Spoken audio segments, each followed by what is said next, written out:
Hello, welcome back to another Ruby Shorts, and keeping it 100% real today especially, because let's face it, stress is one of the biggest factors that hold us back from truly staying consistent or being able to even be proud with ourselves along the way. Because when we get stressed,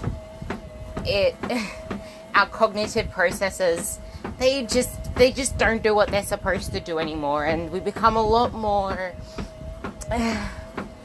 emotional, and we lose our short-term memory and revert back to old-term memory, and that means our old habits come with it, our old train of thinking comes with it.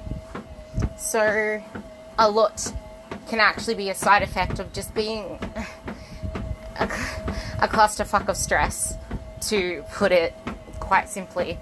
But today I really want to face the elephant in the room about what's going on around the world, probably in a lot of our states, and that's this COVID thing and this lockdown. For those in lockdown, it can be brutal, and I decided to reach out to a few girls that I used to chat with and ask them how they've been going down in Melbourne and in Sydney, and they all gave the same response, that they're trying to do what they can, and they literally just put it out there that it's fucked, and it's okay to feel like, you're just struggling sometimes. It's okay. And I think a lot of, the hesitation or the friction comes when we try to act like it's not okay for us to feel that way and to actually be impacted by what's going on.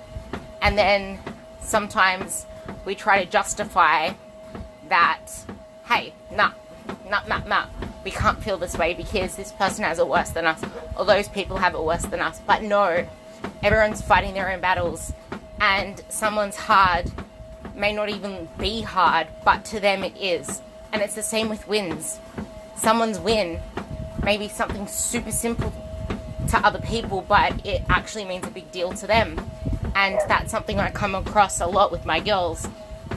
They don't really celebrate their wins because they compare themselves to other people's wins. But no, you celebrate that shit. Even if it is as simple as getting up 20 minutes earlier. And it might be getting up at friggin' 7 o'clock instead of 7:30, but everyone else is getting up at 4:30 and doing so much more, so you don't celebrate it, and then you revert back to your old pattern. It's like, no, that's a win, because you usually snooze your alarm and get up at 7:30, not 7 o'clock.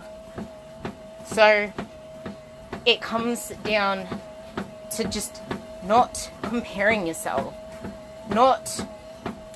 I think that's actually the theme. Like, not comparing your struggles to other people. And not thinking that, hey, you should have your shit together. Hey, you should actually enjoy this process because you're blessed to be able to do this. It's like, no. Because, for example, training. Yeah, training is gonna be freaking brutal, and there are gonna be days where you don't want to follow the plan and do something else instead. That's okay, because it's not what you do once upon a time, or once a week, or once here and there. Especially in this period of time, it's what you do consistently over the average. But I guess something to also keep in mind with that, I'm not referring to food here, because if you're not aware, one day of food can actually blow you out completely. Either stop progressing in any way that you are, or completely sabotage you and push you in the opposite direction. And the worst thing there is what happens after the fact. If you're going to actually beat yourself up and then continue that, and it doesn't just stay, it's one day. But I always say it's what you do most of the time, consistently, because I saw something today that really struck me. Being consistent doesn't always mean every day. Every day does not equate to consistently, because sometimes some people aren't there yet. It can be showing up just one day more in a week, showing up just one meal more in a day, and build up from there. We all start somewhere, and we all relapse until those relapses become a lot less frequent. And that shit takes time, but people don't give things time. They don't let things just blossom and bloom on their own. They always want to dig out the seed before it even starts to bloody germinate. Like, stop that shit. Stop it. Do you want a garden, or do you want friggin' soiled soil in your bloody backyard? Like, you're gonna have nothing there if all you do is pick out the seeds before you actually let them germinate and blossom. Like, seriously, guys. I have so many posts that I really want to get out into words, but it's conversations with you girls that spark my inspiration for this. So keep having conversations with me, or commenting on my stuff, or just having conversations in general, because it's okay to actually lean on other people. You don't have to do everything on your own. And in saying that, it's the game of patience and consistency that always wins.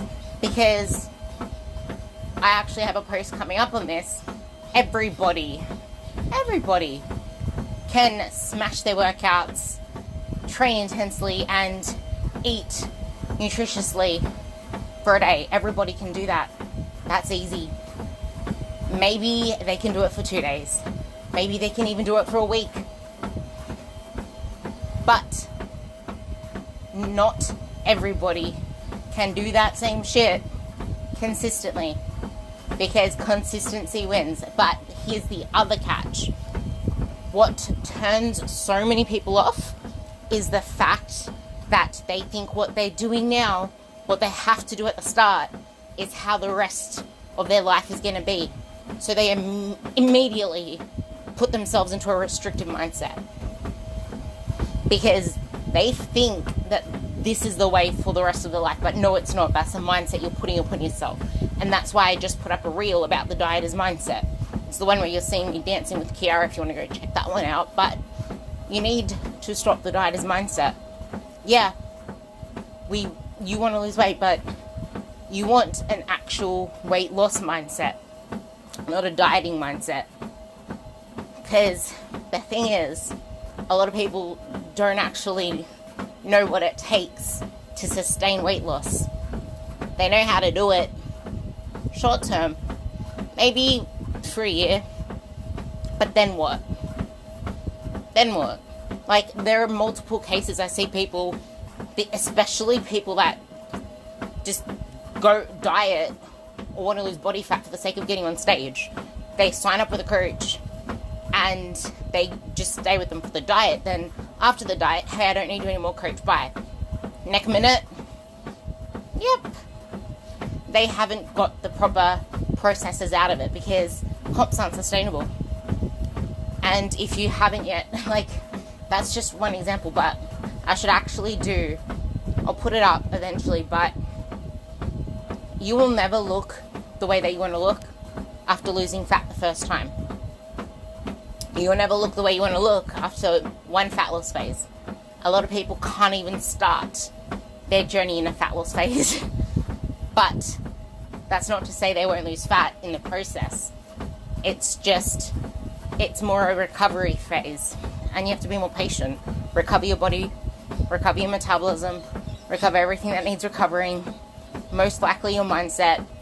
But if you have a fucked up relationship with food, you're not in a place to diet. And that's hard to tell yourself. But if you're going to actually pretend, like, just put yourself in a diet and you're amazing most of the time, but then you have these big binges, or you keep snacking on things without even tracking them, and then you forget that you're snacking them, and be like the person that goes, I'm hardly eating and I'm not losing weight. Like, there's so much to this process. And I didn't even come on here to talk about it, but I just go on tangents because this shit matters. And the denominator is the same. It's stress being the bully. It's impatience being the factor of not seeing the results you want to see, not feeling the way you want to feel. And it all ties into each other. And I guess the overarching message I want to say here is sometimes you just need to give yourself a freaking break. Now, I don't mean a holiday. And I don't mean YOLOing and saying, let's live the best life and go to Ibiza. No. I'm saying sometimes you just need to give yourself a break.